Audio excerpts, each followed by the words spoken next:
The flight was supposed to be a simple line on a schedule, a commercial aircraft. A predictable route, a predictable arrival. A predictable day that ends with luggage belts and tired smiles. The kind of flight nobody remembers.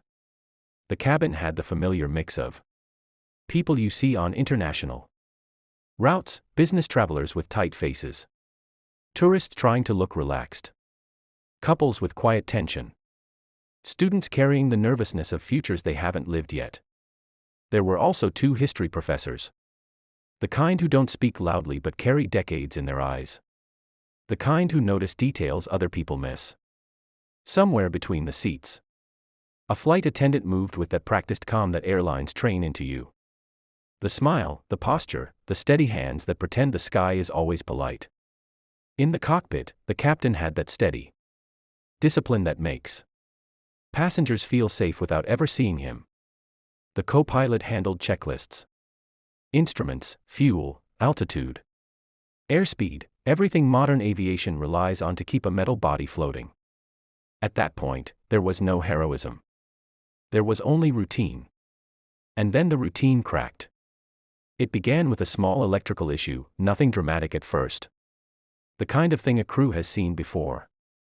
A flicker. A strange reading.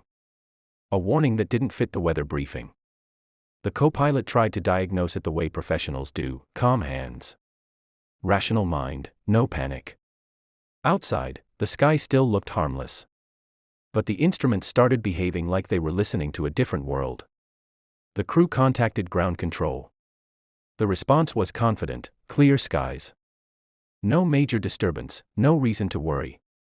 The captain kept moving forward. Because you can't freeze at every warning, you'd never fly again.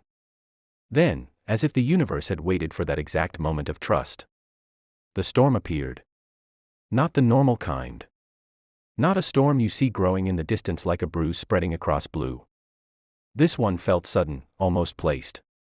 The radar showed it like an obstacle that hadn't been there seconds before. The plane entered turbulence that shook the cabin's confidence out of its seats. Trays rattled. Overhead bins trembled. People grabbed armrests like they were holding onto life itself. A few passengers began to do what humans always do when fear arrives. They searched for meaning. Some looked to the crew's faces. Some looked at their phone screens even as signals weakened. Some looked upward, as if the ceiling could give answers. A few began whispering prayers with more urgency than usual. The storm swallowed the aircraft. And that was when the impossible began. It wasn't just turbulence. It was a distortion. The kind of sensation that makes your stomach drop even when the plane isn't losing altitude. Lights flickered in ways that didn't match physics. Systems began failing like dominoes. The crew saw instruments go unreliable, navigation, communications, external connections, things aviation depends on like lungs depend on air.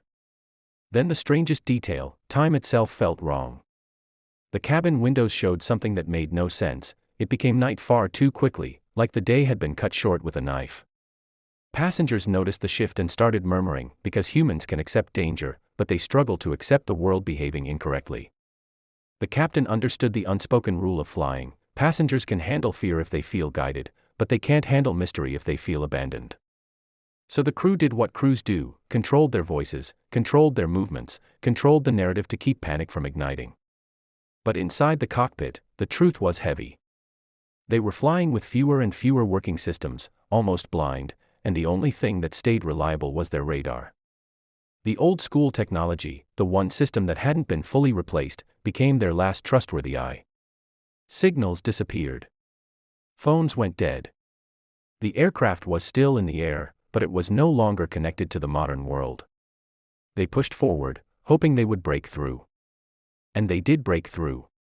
But what waited on the other side wasn't normal sky. The world outside looked unfamiliar in a way that made the hair on the back of the crew's neck rise. The coastline below lacked modern light patterns.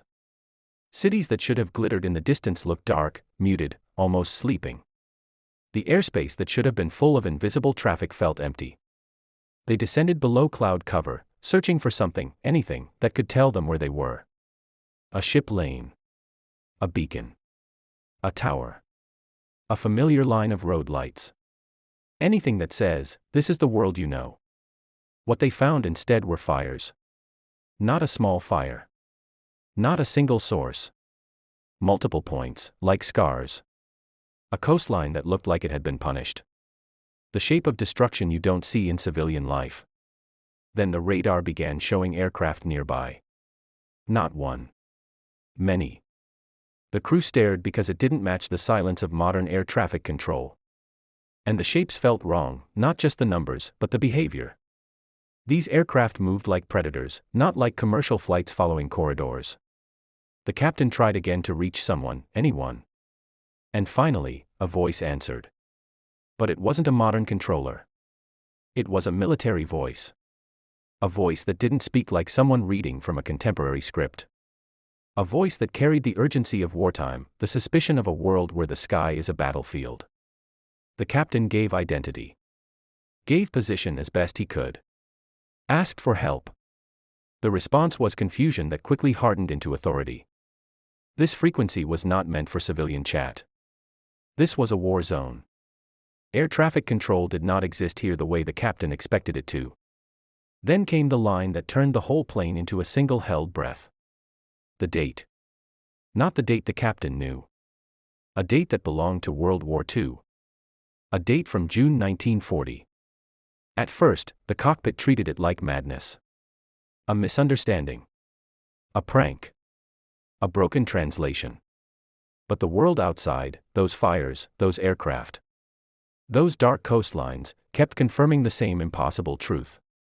And inside the cabin, the history professors started connecting the dots with a terrifying calm. They recognized geography. They recognized the patterns of bombing. They recognized what modern light pollution should look like. And what the world looked like before it.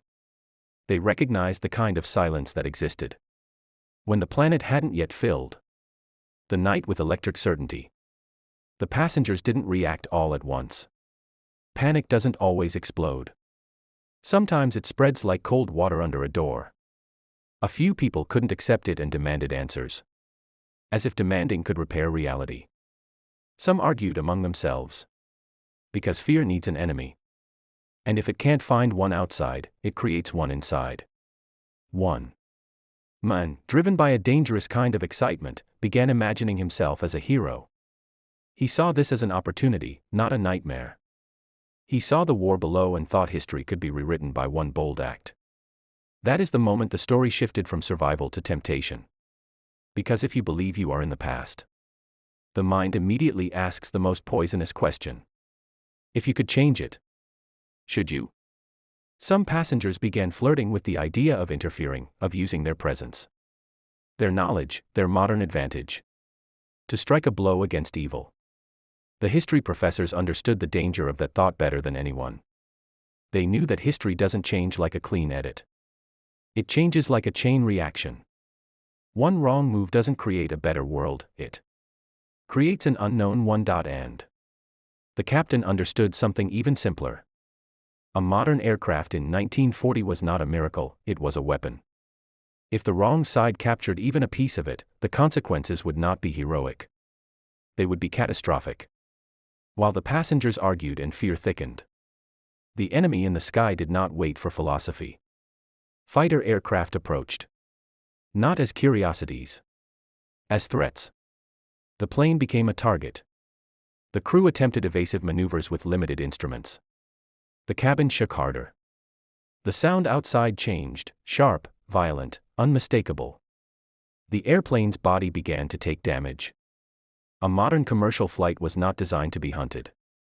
With every minute, fuel drained. With every maneuver, the plane's margin of safety shrank, and then the landing gear problem appeared, one more wound on an already bleeding machine. Now the crew faced a cruel reality. Even if they found a place to land, the plane might not land safely. And in a war zone, an emergency landing was not just a landing. It was surrender. This is where the story begins to feel like an Arab tale of collective survival, because in our culture, when disaster strikes, people stop being strangers faster than they do elsewhere. The flight attendants, the crew, the passengers, people who would normally avoid each other's eyes, suddenly became a single community trapped in the same sky. Passengers with technical backgrounds stepped forward. An engineer. A capable mind.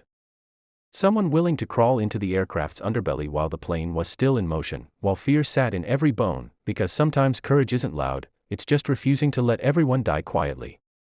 They fought the machine. They manually cycled systems. They forced stubborn metal into cooperation. The landing gear finally responded, not because technology was perfect, but because human hands refused to accept failure.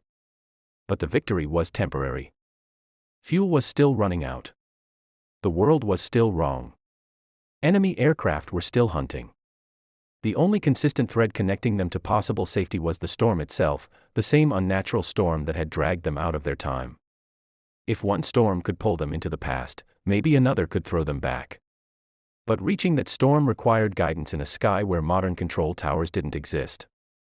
So the captain made a calculated gamble, cooperating with the wartime contact.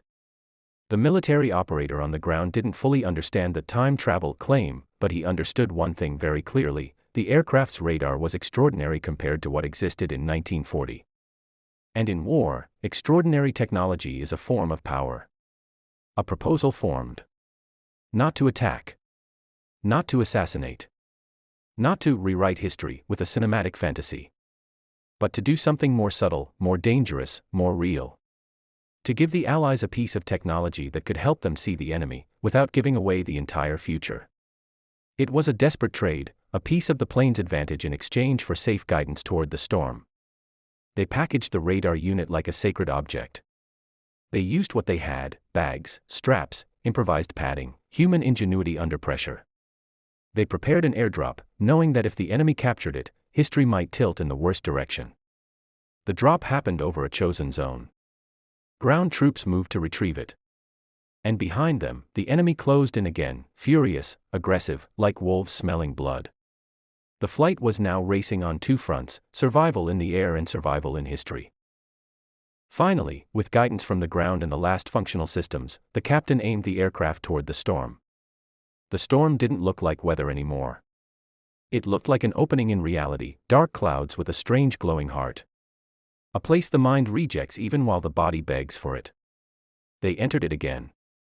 This time, the journey felt more violent, as if reality resisted being bent twice. The aircraft shook like it was being pulled apart. People screamed. People prayed.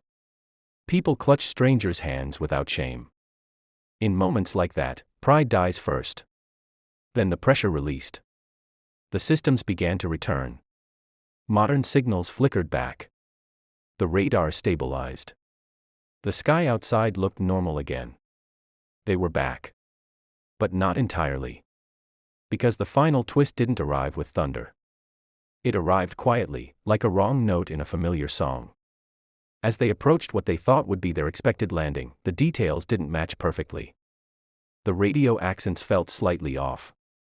The ground procedures felt unfamiliar. The airport signage felt wrong in a subtle way that makes your stomach tighten without understanding why. And when the wheels finally touched down, people celebrated like survivors. But the captain, who had stared into the face of impossible time, asked the only question that mattered now. Not where are we? But what world did we return to? Because the truth of the story is this. They didn't simply survive a storm. They gambled with history. And you don't gamble with history without paying a price. Sometimes the price is loud. Sometimes the price is invisible. Sometimes you only realize it when